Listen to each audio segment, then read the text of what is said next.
de volta com o Educador em Entrevista. Eu converso aqui com a Renata Fantassini. Obrigado pela participação com a gente. Bom dia. Bom dia. Eu que agradeço esse espaço para estar falando um pouquinho do Dia Mundial da Conscientização do Autismo, né?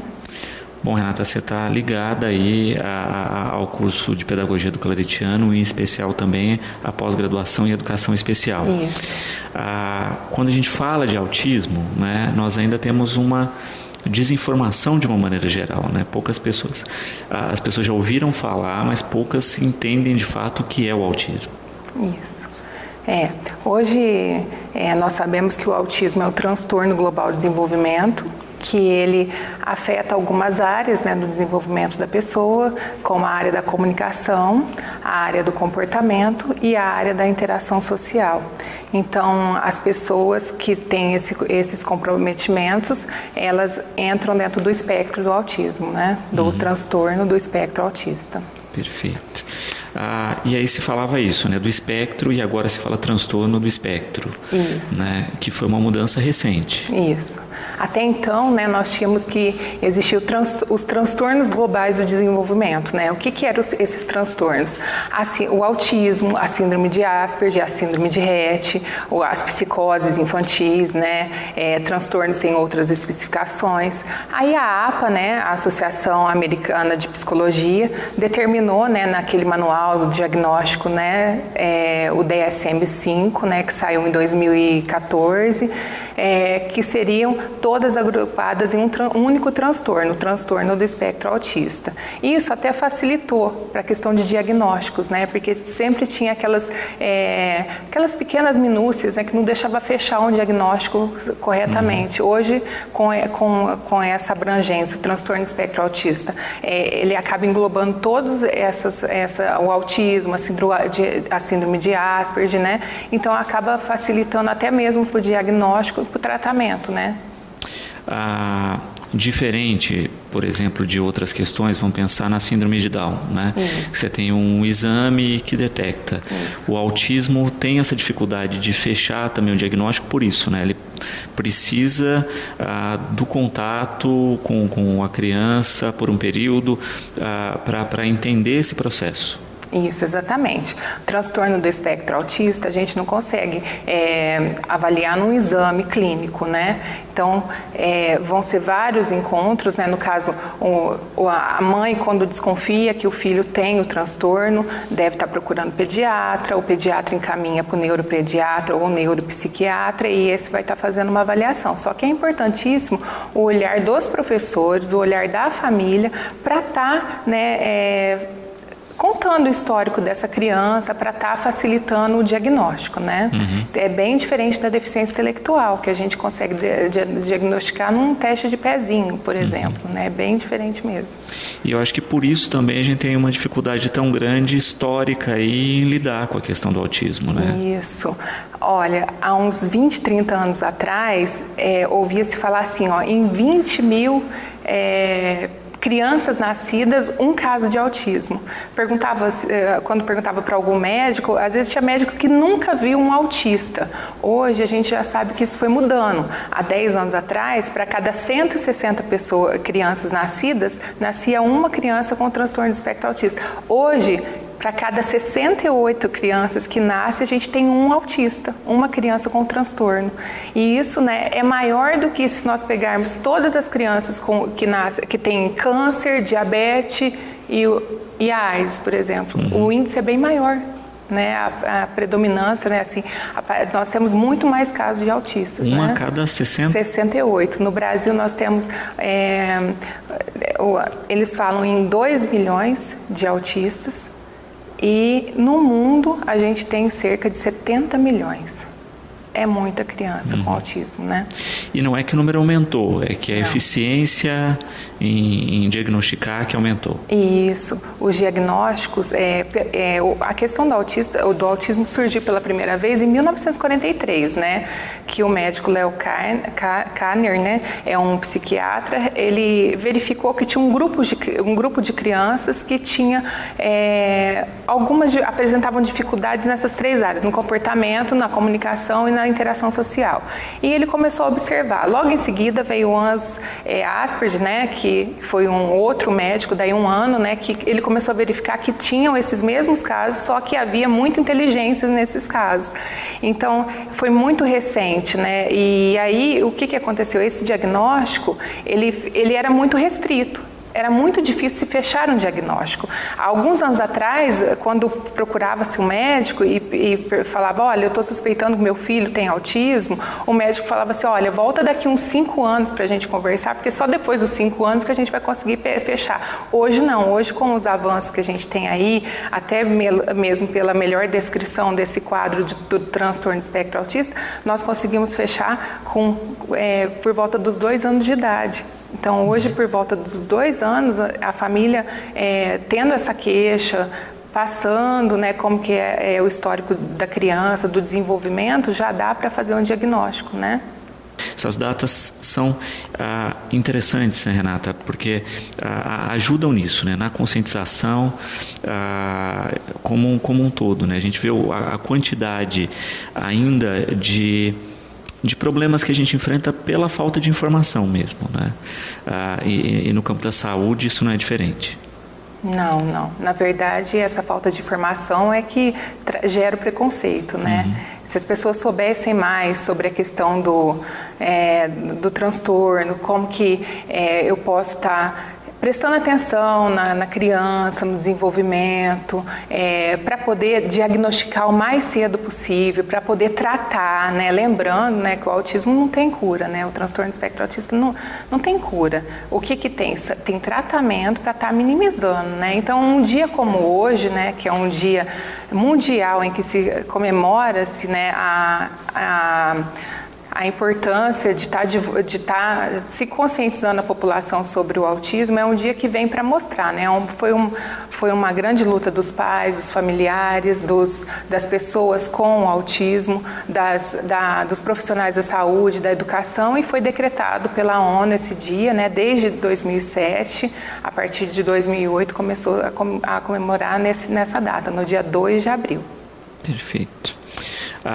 Tem uma questão relacionada à cor também da data, né? Que a gente fala sempre da questão dos meses relacionados à cor, agora com a saúde, e com o autismo não é diferente.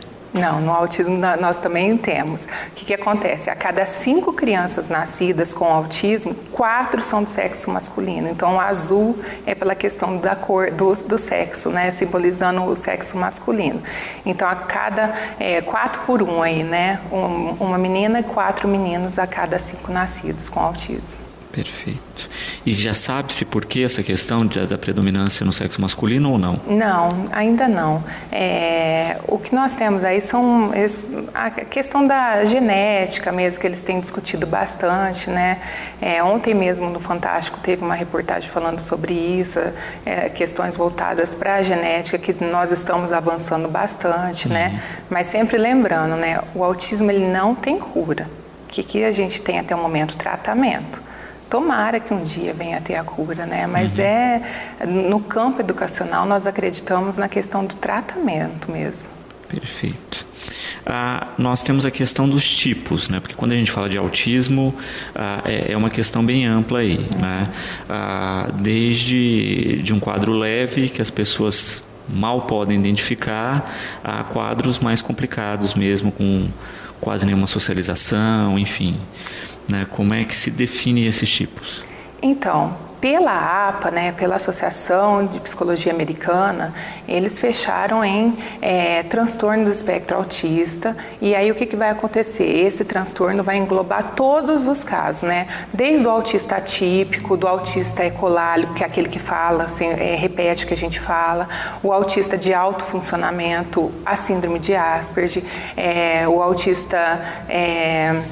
autista puro, né, que a gente fala o típico, né, vai englobar todos esses. Então a gente falaria hoje assim, que hoje eu conheço um caso que tem transtorno do espectro autista. Aí, o que eles estão associando? Para quando for diagnosticado, para o médico estar colocando que se é com déficit na comunicação, com déficit na inteligência, se tem fator genético associado, se não tem. Mas ainda nós carregamos essa questão do grau, né? Então nós temos o transtorno espectro autista leve, o moderado e o severo. O leve são aqueles casos que tem os momentos, né? Que ele tem aqueles momentos que a gente fala que ele tem os movimentos estereotipados, tal, mas esse convive em sociedade perfeitamente, vai para a escola, chega na faculdade.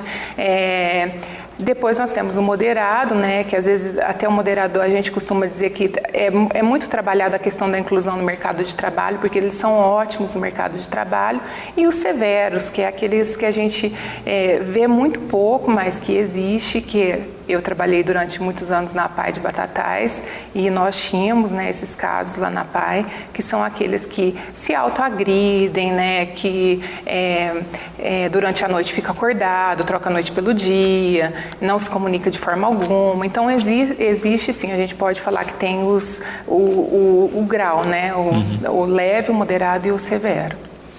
E a Aline questionando aqui, né? Você fala que não existe cura, mas tem o tratamento, né? Isso. Em todos esses casos tem tratamento que auxiliam aí a pelo menos amenizar essas ações. Tem sim, nós temos várias formas de tratamento. Os maiores pesquisadores, eles defendem a linha comportamental, porque já que essas pessoas com transtornos têm os déficits comportamentais, nada melhor do que trabalhar com a terapia comportamental. Então nós temos a ABA, né, que é a análise, né, de comportamental, né, que trabalha essa parte psicológica, a parte das relações e tudo mais.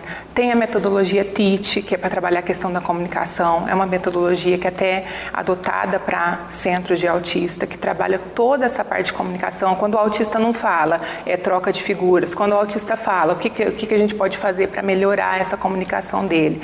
E tem o PECs, né, que também trabalha a parte da comunicação alternativa.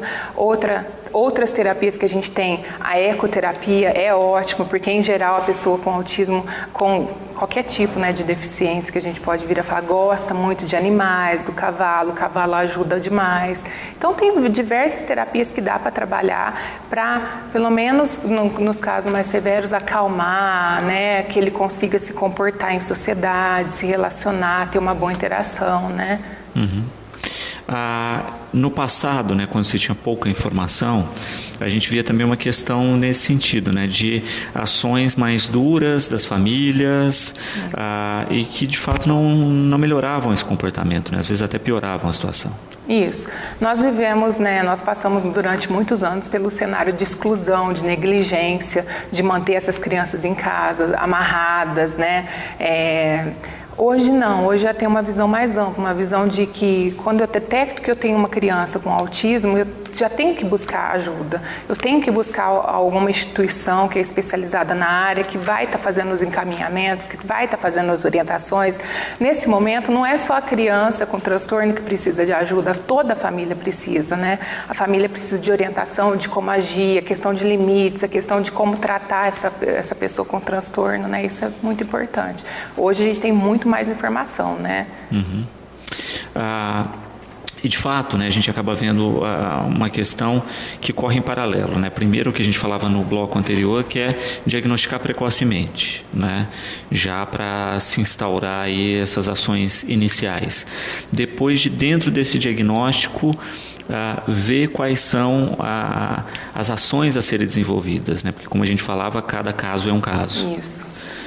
Nós sabemos que não existe nenhum autista igual ao outro, mesmo no caso de quando tem uma família que tem filhos gêmeos com autismo, ou vários casos na mesma família, eles nunca são iguais. Então, é preciso conhecer caso a caso, trabalhar com esses casos, avaliar, fazer o diagnóstico preciso, né? Ver em quais as áreas que ele tem mais dificuldade para estar encaminhando para essas estratégias, para esse trabalho, né? Tem autistas que hoje né, com a lei Berenice da Piana, né, que a gente tem aí, que surgiu em 2012, que foi um marco, né, para as pessoas que têm o transtorno do espectro autista, eles têm direito à inclusão. A partir dessa lei, eles foram considerados público-alvo da educação especial, porque até então, né, Luciano, tinha muita confusão em torno da doença mental, que quem tinha autismo tinha uma doença, que era louco, que tinha que ser internado. Isso mudou, né? Com esses esclarecimentos, com essa lei, foi possível incluí-los no grupo de pessoas com público-alvo da educação especial, que podem ser atendidos pela educação especial. Muitos já podem, logo que entram na idade escolar, já ir para a escola, né? Seja desde a creche, já está frequentando com todo o apoio necessário, né? De acordo com cada caso. A gente tem que sempre observar, cada caso é um caso. Tem casos que vai precisar, sim, de um atendimento paralelo, como, por exemplo, institucional, a PAI, a AMA, né, instituições especializadas. Mas tem casos que ele vai para a rede regular, né, e recebe o apoio, né, no período contrário e tudo mais, né? Renata, nós estávamos falando dessa questão, né, do diagnóstico, da importância do diagnóstico precoce, do tratamento, do acompanhamento, mas vamos falar um pouquinho dos sinais, né? Como é que se observa aí essa questão dos elementos que levam a uma identificação? Como eu disse anteriormente, antigamente, a gente ia descobrir só quando a criança entrava na escola, na idade escolar mesmo, 6, 7 anos, que a professora percebia que ele era diferente dos demais. Hoje a orientação que a gente tem é observar desde pequenininho, se tem uma suspeita. Então, desde quando a criança nasce, por volta dos 4, 6 meses, já podemos fazer algumas observações. Como, por exemplo, uma criança que chega à idade de 1 ano, por exemplo, e não tem aquele olhar fixo na mãe, né? Às vezes a mãe chama, olha para a mamãe e tal. A criança sempre tem aquele olhar apaixonado, de ficar olhando para a mãe e fixar o olhar. Essa criança não tem, o olhar dela é solto, né? É aquele olhar que ele não fixa na figura da mãe. Outra coisa que a gente pode observar também, aquela criança que ela não se aninha no colo da mãe, ela prefere ficar no berço deitada. Se a mãe tenta pegar no colo, às vezes ela chora demais, aquele choro sem motivo, né? Enquanto na verdade uma criança naquela época estaria se aninhando no colo, querendo ficar no colo, né? Essa criança geralmente ela fica bem na onde? No berço sozinha. Outra coisa que a gente pode observar, quando a criança, o bebê, né, 1 ano, vamos pensar uma criança de 1 ano, balança bastante, o movimento do balanço, seja do corpo, com as mãozinhas, é normal um bebê ficar balançando, olhando para os dedinhos, mas essa fixação, o exagero não é normal. Outra coisa, conforme a criança vai crescendo, a gente vai percebendo também uma criança que brinca com carrinhos, né? A criança pega o carrinho, faz um movimento. A criança com transtorno, em geral, a hora que a gente dá uma caixa de carrinho para ela, ela coloca no chão e ela começa ou enfileirar ou separar por cor. Ela não brinca, ela organiza. Uma criança que a gente suspeita, isso tem que deixar até bem claro, não é toda criança, tá? Mas aquela criança que a gente chama pelo nome e ela não atende. Primeiro vamos investigar, tem alguma falha auditiva, uma surdez? Não tendo isso, é um sinal que a gente que pode ser do transtorno do espectro autista.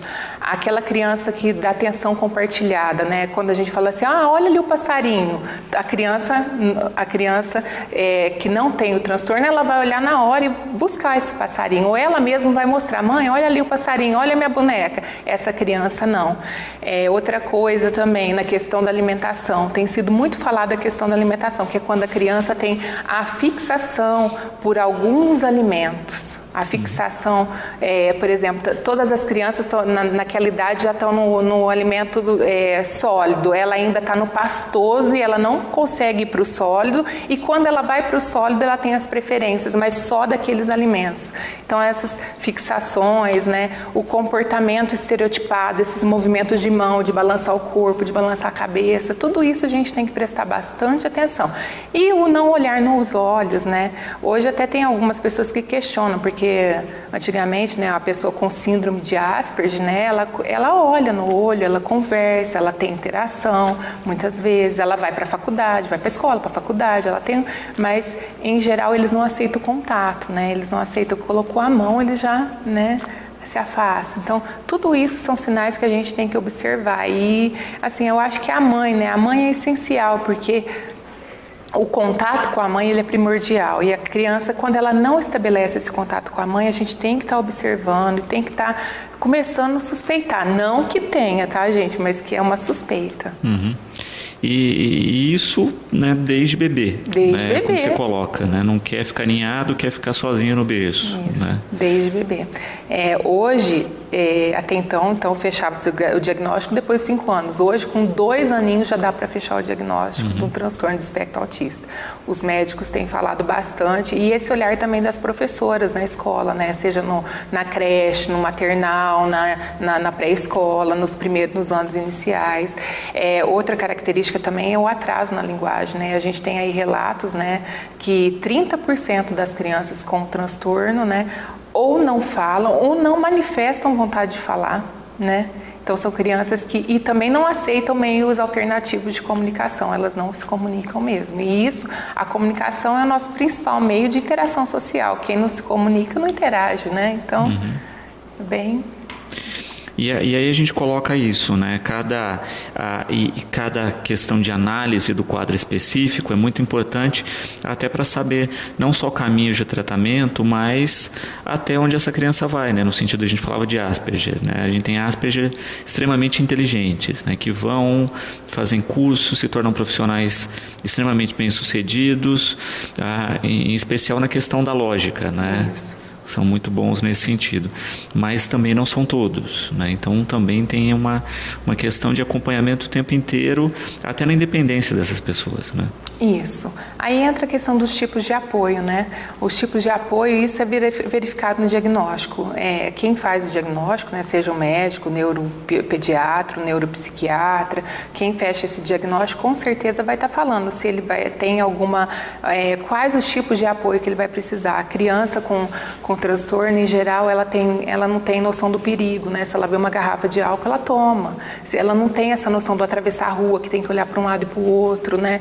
Então, então, o que vai depender? De avaliar quais os tipos de apoio que vai precisar, se é um apoio constante, permanente, se é um apoio leve, né? Se a criança é mais autônoma, se vira sozinha. Então, tem que detectar o tipo de apoio também. Quer dizer, é primordial e é muito importante a família passar para o médico, a família passar para o pediatra, o que está acontecendo. Esse relato, hoje, para se fechar um diagnóstico, eles se baseiam muito mais nas observações, né, que é trazer essa criança para o consultório, ficar observando essa criança por algum tempo, mas muito mais pelos depoimentos da família, pelos relatórios da equipe multiprofissional, seja a fono, a professora, a fisioterapeuta, a TO. Esses relatórios também são muito importantes para poder fechar esse quadro diagnóstico. Perfeito. E também tem uma questão aí que se fala muito da questão da rotina ligada ao autismo, né, desse conforto que eles têm numa estrutura de rotina. Isso aparentemente é em todos os casos. Em geral, em todos os casos. Até eu não falei que esse é um dos sinais que a gente pode observar. Por exemplo, uma criança pequena, ela está indo para a escola com o pai. Por acaso aconteceu alguma coisa, o pai teve que mudar o trajeto. Essa criança chora, ela faz birra, ela não aceita que mude o trajeto, ela quer voltar e fazer o trajeto que ela está acostumada. Então, essas pequenas coisas, a mudança de rotina, o estar em ambientes diferentes, né? Às vezes, no momento que ela está em ambiente diferente, ela chora, ela grita, né?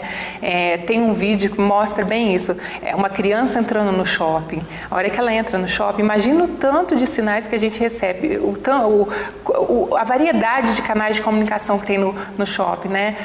A gente vê escada rolante, barulho, os jogos, as brincadeiras lá, né, aquela parte de criança. Isso tudo deixa a pessoa com autismo transtornada, porque não está na rotina dela. Então, existe até um método de tratamento tratamento, né, que é o TIT, né, tratamento para crianças com dificuldade de comunicação e interação, que ele trabalha bem essa questão da rotina estruturada. Então, tem que estabelecer uma rotina, a família tem que seguir essa rotina, a escola tem que seguir, essa rotina tem que ser apresentada para a criança, essa rotina tem que ser apresentada para o adulto.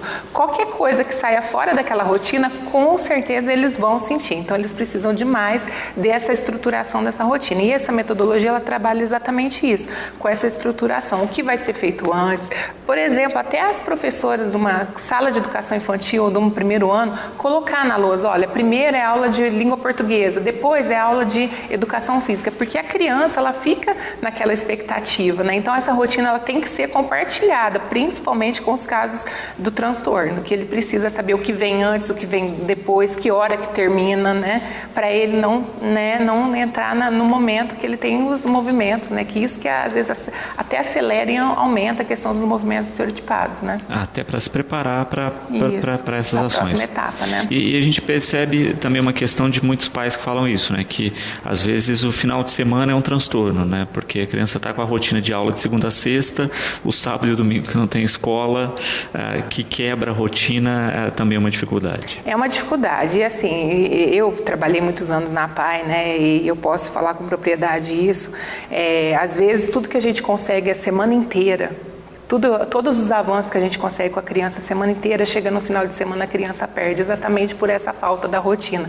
Por isso que é importante, né, essa parceria escola e família, né, de estar falando o que acontece naqueles momentos, né, estar estruturando uma rotina. É lógico que em casa a família não vai passar lição de matemática, de história, de geografia, não é isso, mas a família ter os horários, estabelecer uma rotina, um programa bem estruturado para que a pessoa que tem o autismo não se perca, né?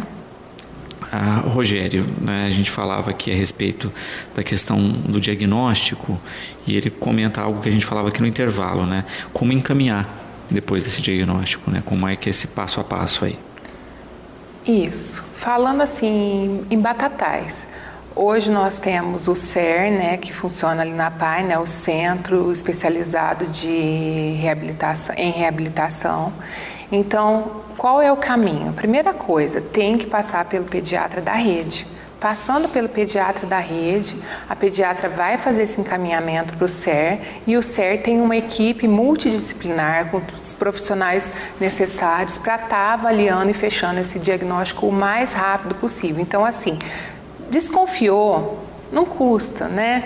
É lógico que a gente não vai, meu filho não me olha, meu filho não aceita que beija, contato, meu também não aceita. Tem um filho meu que às vezes eu tento beijar no rosto, ele, mãe, para de me beijar. Não é isso, mas a gente prestar atenção, porque é uma conduta, é um comportamento atípico. Aí prestou atenção nisso, faz a reclamação, a queixa para a pediatra numa consulta. Por isso que a gente fala, né, que é tão importante as consultas no pediatra. O pediatra, quando ele acompanha, ele mesmo vai estar observando, às vezes ele vai indicar. Hoje a gente tem muita mãe de primeira viagem, né? Até porque as famílias que eram constituídas por aquele monte de irmãos, filhos, né? O casal tinha muitos filhos, hoje a família em geral tem um filho ou dois no máximo, até ela perceber que o filho dela é diferente, porque ela não tem com quem comparar, né? Às vezes ela vai perceber quando coloca na escola, que o professor fala, olha, ele está um pouquinho diferente, ele tem um comportamento diferente dos outros, aí às vezes já é tarde para começar o tratamento, né? Nunca é tarde, mas poderia ter começado antes. E os estudos mostram que as crianças que começam fecha esse diagnóstico antes, o quanto mais cedo, e começa a ser trabalhado, eles têm maiores perspectivas de desenvolvimento, de participação social, de levar uma vida quase que normal. E de fato, né, a gente vê aí como uma aparente deficiência pode ser potencializada, né, quando se pensa justamente nessa questão do acompanhamento, né. Nós falávamos aqui no intervalo da questão dos Estados Unidos e de outros países que investem no acompanhamento e até na potencialização de algumas questões nesse sentido. Isso, né? Os casos, hoje a gente sabe, por exemplo, uma criança que tem altas habilidades de superdotação, que não é o caso do transtorno de espectro autista, mas essa criança nos Estados Unidos, por exemplo, ela já logo que é percebido, eles já fecham que área que ela tem essa alta habilidade e eles vão investir. A mesma coisa acontece com os casos de transtorno de espectro autista, por exemplo, os antigos chamados síndrome de Asperger, né? Que eles são super inteligentes em alguma área do desenvolvimento, seja na lógica, na matemática, né?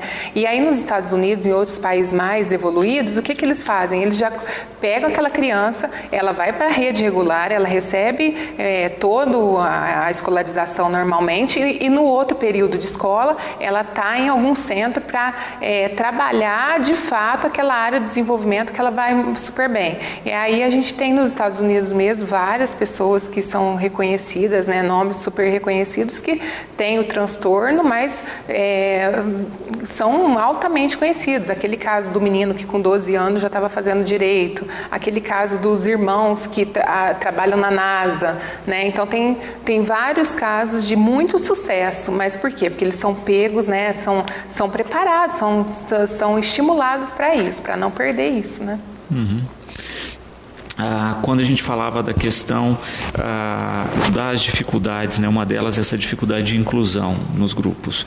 Hoje a gente vive esse período das escolas abrirem as portas, né, que muitas vezes a gente discute que é uma questão muito mais, não para quem tem síndromes, mas para a comunidade de uma maneira geral, né, para entender e conviver com essas questões. Mas, ao mesmo tempo, se torna um convívio mais desafiador. No caso do autismo, é um grande complicador, porque a socialização é o complicador. Isso, o autismo porque ele é bem perceptível, né? Assim, todas as deficiências a gente sabe que tem essa dificuldade da inclusão, sim, ainda nos dias atuais, né? Tem toda uma política aí que apoia, que ajuda, tem a Política Nacional na Perspectiva da Educação Inclusiva de 2008, nós temos recentemente aí a Lei Brasileira de Inclusão, que preza pelo direito da inclusão dessas pessoas com deficiência, mas na prática a gente sabe que não é bem assim, né? Nós estamos tendo muitos casos que estão sendo incluídos, estão tendo sucesso, mas eles precisam, assim, o que é importante? A sociedade conhecer melhor, né? Eu costumo falar sempre assim, o preconceito não está nas crianças. Então, quando entra uma criança com autismo numa salinha de maternal, de pré-escola, as crianças às vezes nem percebem que ela tem. Não é só autismo, não. Às vezes a síndrome de Down. Tem criança que não percebe que a outra tem uma síndrome de Down.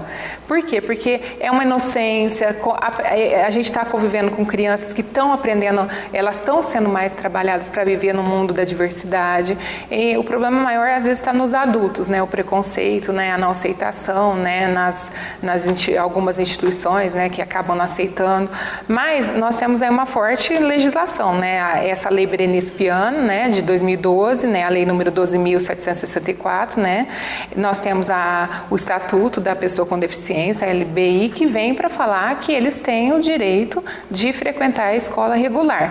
E assim, eu faço uma consideração que eu acho importante, mas sempre lembrando que cada caso é um caso e a equipe escolar que vai estar avaliando isso. Hoje a gente sabe que nas nossas escolas em Batatais tem equipes altamente capacitadas para estar avaliando isso. Tem alguns casos, a lei prevê isso, que necessita do apoio escolar. Então vai ter assim, mas que apoio é esse, né?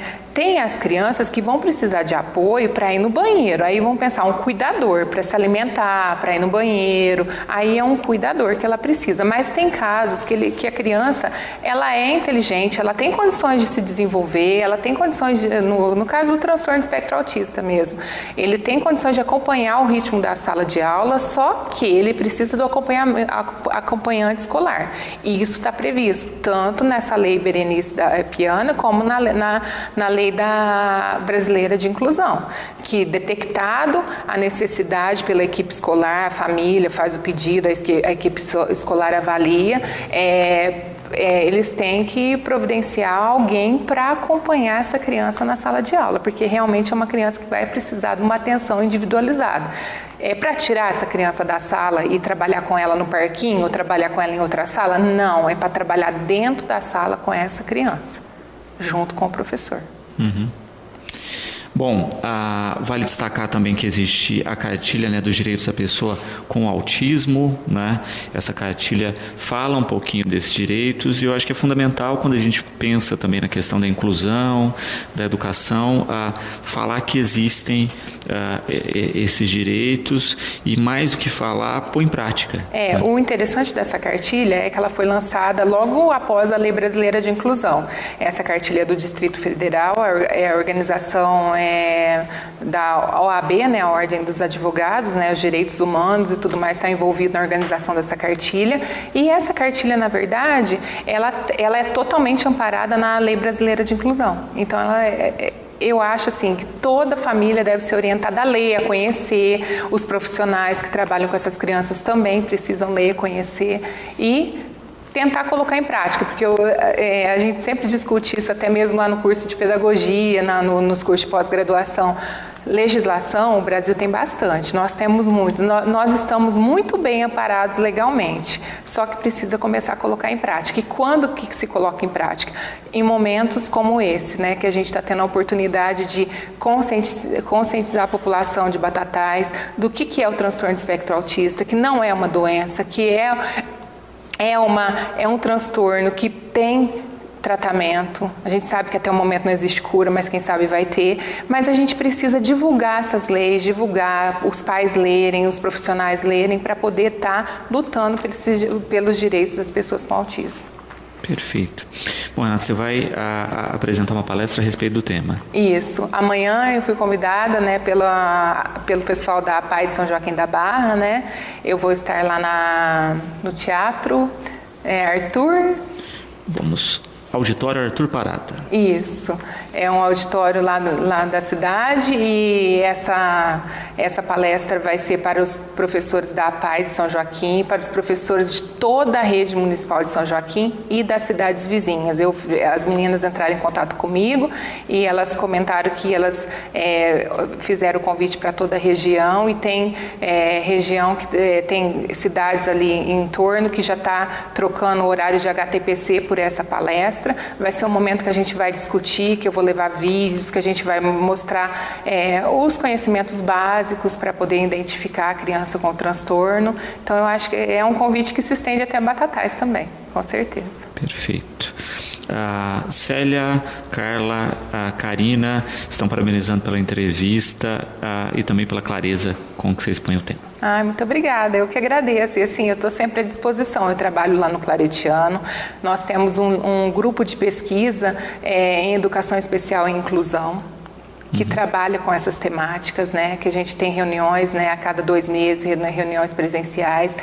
Esse grupo de estudo também é virtual, porque a gente tem muitos alunos do país inteiro que participam do grupo, né? Então, temos também um dossiê de educação especial que é lançado a cada semestre, né? Uma revista em que a gente aborda as temáticas, que a gente convida profissionais da área para estar escrevendo artigo e publicando nessa revista, né, lá do Claretiano. E tem vários cursos de extensão nessa área de educação especial, né? Eu tenho um curso sobre a educação especial, fundamentos básicos, tenho um curso sobre planejamento e avaliação. Então, é só visitar lá a página do Claretiano e estar verificando que a gente tem bastante informação para dar, e quem tiver alguma dúvida, algum interesse que quiser entrar em contato, pode estar me procurando.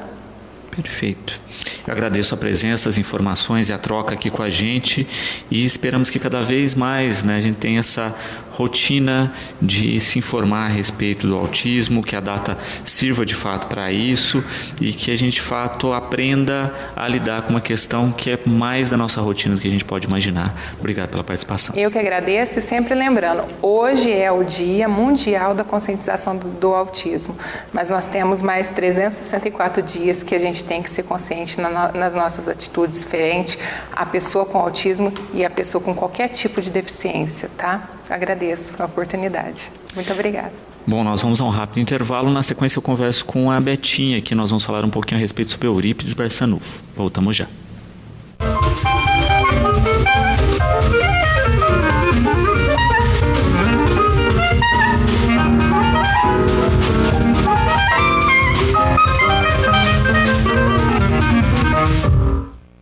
De volta com o Educador em Entrevista aqui na companhia da Betinha. Obrigado pela participação com a gente. Boa tarde. Boa tarde, Luciano. Boa tarde a todas as pessoas que nos assistem neste momento. E obrigado pelo convite e nos receber aqui. Betinha, a conversa hoje, né, é sobre a questão do pensamento espírita, mas também do pensamento enquanto ação, né? A gente percebe muitas vezes a questão da fé dissociada da ação, não é? Do que se prega muito distintamente do que se faz. E o Espiritismo, de certa forma, em todas as suas vias, né, hoje a gente estaria comemorando o aniversário do Chico Xavier, né, sempre, e tanto com Eurípides Barçanufo quanto o Chico Xavier, muito presentes nessa linha que tem que haver uma ação e não só uma pregação da ação de fé. Em verdade, assim, a doutrina espírita, toda a base dela é no preceito do Cristo. Fora da caridade não há salvação. E aí então, a ação é que salva, né? Uhum. Então, não importa, eu posso não ter religião nenhuma, desde que eu faça o bem, né? Desde que a minha vida seja uma ação no bem. Então, eu não preciso estar muitas vezes debaixo de uma bandeira religiosa para isso. Uhum. A religião, logicamente, na Terra, ela tem uma finalidade santa, toda ela. Ela tem a propriedade de dar para as criaturas caminhos, para que ela encontre essa ação. Porque muitas vezes, sem caminhos, a pessoa não encontra a ação. Isoladamente, ela não consegue fazer muita coisa. Porque muitas vezes as pessoas perguntam, mas o que eu posso fazer? Então, ela se associa a um grupo, ela descobre coisas para fazer. Uhum. Porque a ação, na verdade, em favor do outro, é a única coisa que dá dignidade ao ser. Não tem outra. Você pode trabalhar a vida toda fazendo coisas por você mesmo, mas chega um momento, a tua vida fica vazia. Você sente que precisa de algo mais, e esse algo mais vai ser sempre o outro. Então, por isso que a ação é que salva. E o Cristo preconizou isso a todo momento. Então, a doutrina espírita, ela preconiza de que a fé sem obras, ela ajuda, mas ela não salva. Uhum. E o salvar não é porque vai para o céu ou para o inferno, não é nada disso. Salvar a criatura de um conceito, salvá-la na dignidade, dar a ela valor, né? E a única coisa que no mundo espiritual, isso todos falam, os espíritos superiores, os que sofrem, qualquer um que seja, a única coisa que dá valor ao ser no mundo espiritual são as ações dela na Terra. É o quanto ela tenha sido útil na Terra.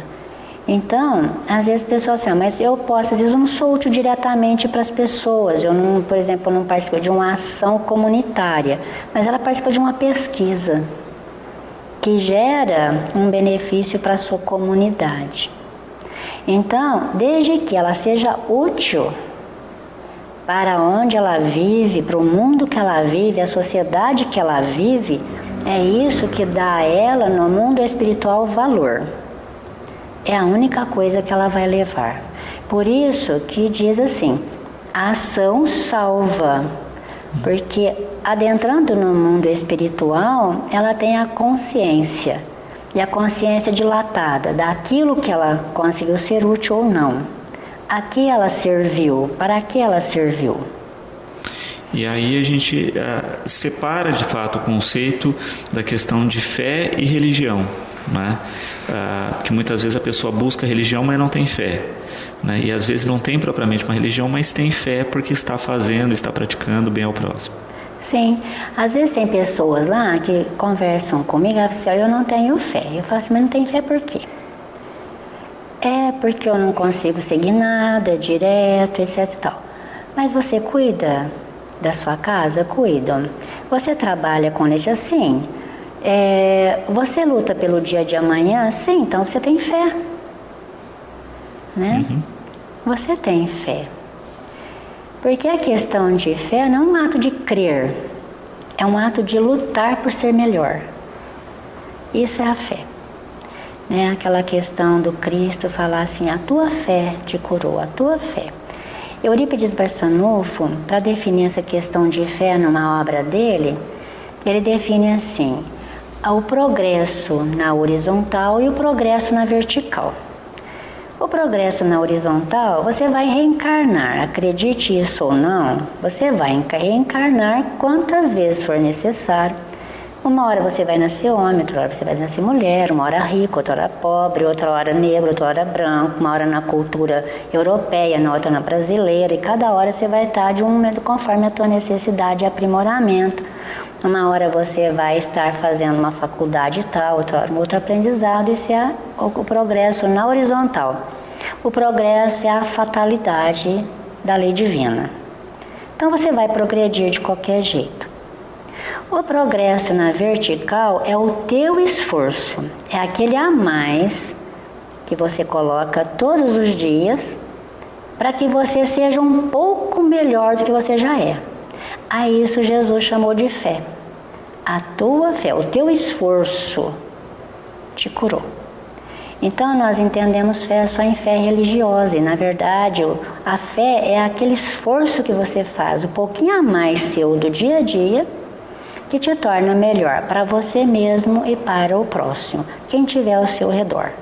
Vai ser beneficiado pelo melhor que você fizer de você mesmo a cada dia.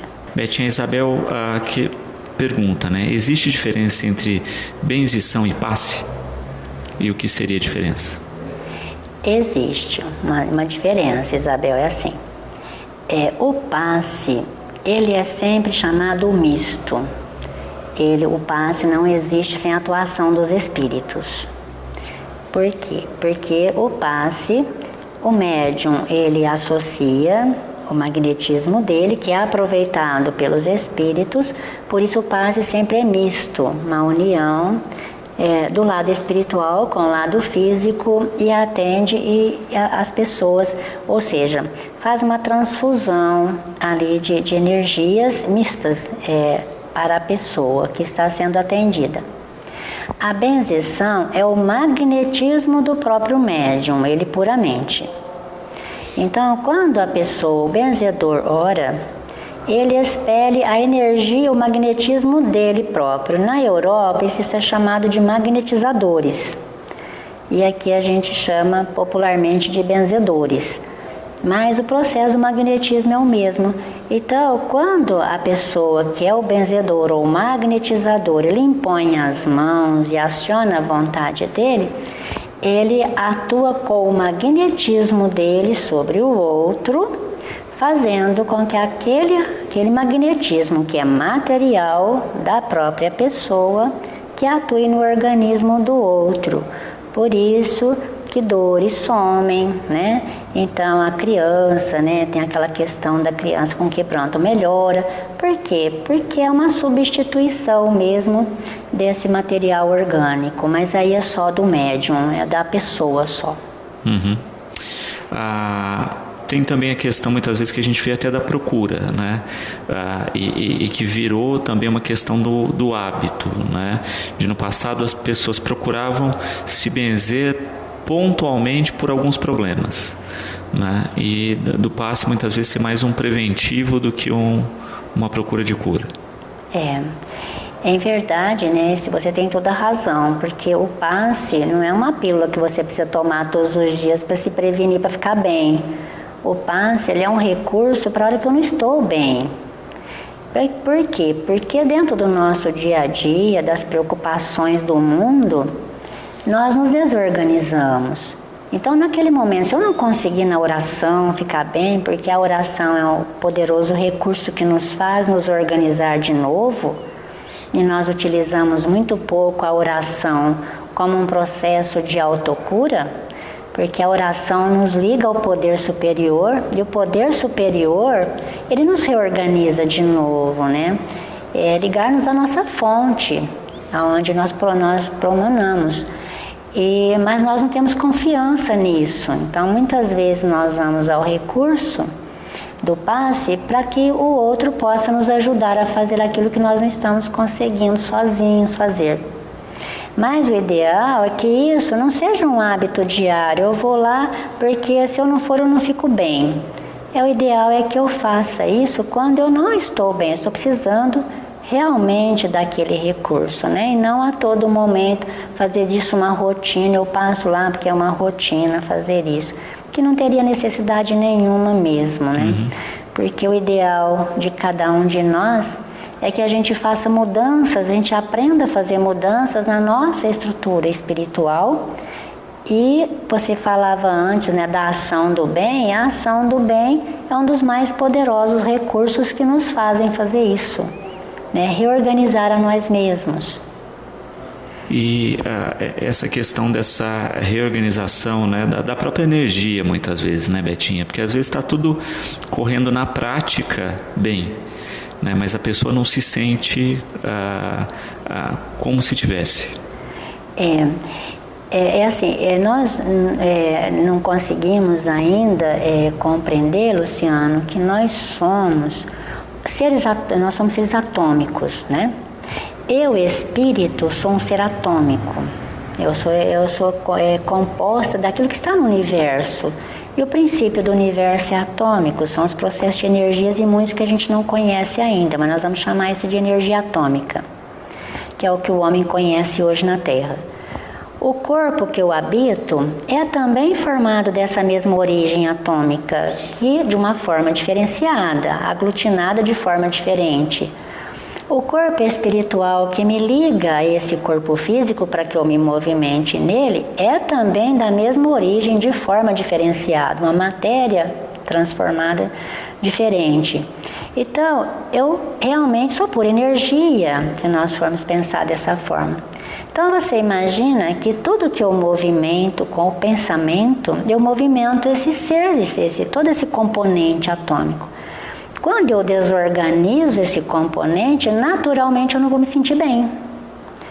Por quê? Eu só me sinto bem quando tudo está em harmonia. Qualquer uma dessas partes que entrou em desarmonia, que representa a minha própria existência, eu não vou me sentir bem. Então, são onde nascem os princípios do desânimo, do cansaço, da depressão, enfim. Tudo está na origem da desorganização desses componentes, que sou eu mesma. Então, quando nós aprendemos na oração a nos ligar com o poder superior, a prática do bem e a religião mesmo, né, que nos auxilia nesse processo de alimentar isso, porque a religião é para alimentar isso em nós, né, para nos alimentar a disposição de orar e permanecer no bem, para nos dar esse caminho. Então, a religião é o processo de retroalimentação nossa. Então, nós ficamos bem. Então, eu digo, eu estou bem. Então, às vezes, esse processo todo que a gente deixa no nosso dia a dia esquecido de nós mesmos. Por isso que a gente fala assim, não cuida do espiritual. Mas o espiritual se cuida com atitudes. O Eduardo, né, coloca, né, hoje a gente tem aí o aniversário do Chico Xavier e ele pergunta, né, pessoas como o Chico Xavier, o Eurípides Barçanufo, vêm com uma missão diferenciada, né, Betinha? Como é que se estabelece isso? E mais do que isso, né, quando a gente vê a biografia dos dois, tem essa questão do chamado que muitas vezes até demora para ser de fato assumido.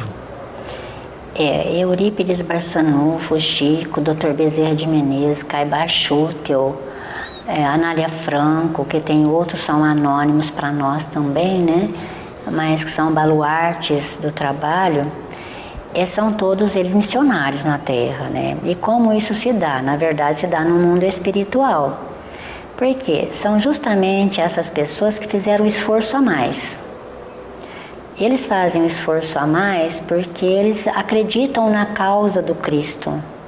Fazem isso por amor a Ele, né? Por conhecimento do Cristo. E é isso que muitas vezes nos falta na Terra. O conhecimento dessa obra extraordinária do Cristo na Terra, emancipando o planeta. E Jesus Cristo tem a responsabilidade de emancipar o planeta e levá-lo para a condição evoluída, evoluir a humanidade terrestre. Essas pessoas, esses missionários, eles sabem disso, eles têm consciência desse papel do Cristo e eles fazem o esforço máximo para contribuir nisso. Então é isso que na verdade os torna missionários, não é porque eles foram escolhidos do Cristo. Eles se escolheram de acordo com o preceito do Cristo. Muitos os chamados, mas poucos são os escolhidos. Na verdade, todos somos chamados todos os dias a um esforço maior. É que poucos se prestam a esse esforço de fazer um pouco mais por ele, pela família, pelo bairro, pela comunidade. Então, cada esforço que esses espíritos foram fazendo foram esforços extremados. Então, nós vamos vendo na biografia de cada um, são pessoas que esqueceram de si mesmos em favor do próximo. Mas eles esqueceram nessa existência? Não, eles vêm de existência em existência, galgando isso com esforço extremado. Eurípides Barçanufo, para a gente ter uma ideia desse espírito, os espíritos todos assim, renomados, de confiança, o próprio Chico, né, que a gente sempre referencia nele, nos dá notícias de que Eurípides Barçanufo foi o primeiro mártir do cristianismo. Com 14 anos, essênio, foi morto por se declarar cristão.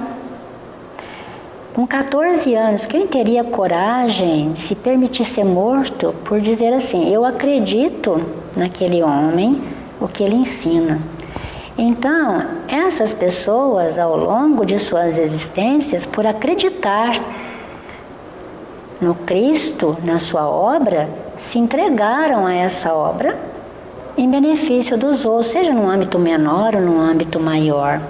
Então, à medida que eles vão crescendo, eles vão tendo tarefas maiores, mais elevadas, então podendo tomar conta de um grupo maior de pessoas, enfim, às vezes de uma coletividade inteira, às vezes de uma nação, dirigir um pensamento religioso, né? Então esses são os missionários. E quanto mais nós nos esforcemos, mais nós conquistamos isto, né? Isso é fé, a fé em ação. Duas questões aqui, né, das nossas espectadoras. A Sônia, ela disse que tem um irmão que tem problemas mentais, toma medicamento, foi a uma determinada igreja onde foi orientado a parar com os remédios. Agora ele surtou, está agressivo, ela pergunta como agir, né, e nessa questão, né, muitas vezes a gente tem a questão da fé, que a gente falava, da religião, mas também da saúde como rotina, né? Nesse caso aí de pessoas que necessitam de medicamento, né? O que a doutrina fala? A doutrina é muito clara nos dizer cuidar do corpo e cuidar do espírito. Nós somos espíritos habitando um corpo e esse corpo adoece de todas as formas. Então, a medicina, ela é bênção divina no nosso cuidado.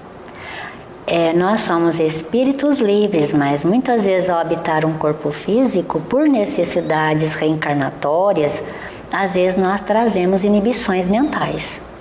Essas inibições mentais, elas precisam ser cuidadas, e a medicina é o mecanismo de tratá-las.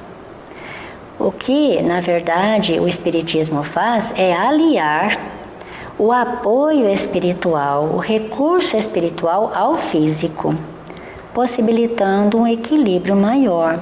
E muitas vezes acontece que dentro desse apoio que a doutrina espírita possui junto ao ser, depois a pessoa vai melhorando, o médico gradativamente, muitas vezes acontece de tirando, diminuindo o remédio, deixando o mínimo possível. Porque a pessoa vai apresentando melhoras, então o médico vai equalizando e muitas vezes a pessoa fica lá com o mínimo necessário que ela precisa para a sua reorganização, mas jamais ela pode deixar um remédio, principalmente porque nós sabemos que os remédios controlados são para fazer o nosso processo cerebral produzir enzimas que ele sozinho não está conseguindo produzir. Então, quando nós tiramos o remédio, nós inibimos de uma vez que o cérebro produz aquelas enzimas, ele não vai produzir sozinho. E são enzimas essenciais para o equilíbrio do ser. Então, nós fazemos isso e cortamos de uma vez todo o equilíbrio da pessoa. Então, realmente, ela vai ter crise. Todo remédio controlado, mesmo que a pessoa vá melhorando, ele nunca pode ser tirado de uma vez, porque a hora que ele tira de uma vez, o nosso comando cerebral, ele não entende o que ele tem que fazer. Então, ele tem que se reorganizar aos poucos com o remédio. Então, isso é um erro que muitas vezes as pessoas cometem com os tratamentos. Perfeito. A Isabel, perguntando como é que o Espiritismo vê a questão da fitoterapia. Tanto a fitoterapia quanto a homeopatia e outros recursos, nós sabemos hoje que, em verdade, são todos recursos que a natureza nos possibilitam. Então, em verdade, a fitoterapia são recursos benéficos de plantas e que a natureza é rica em tudo isso.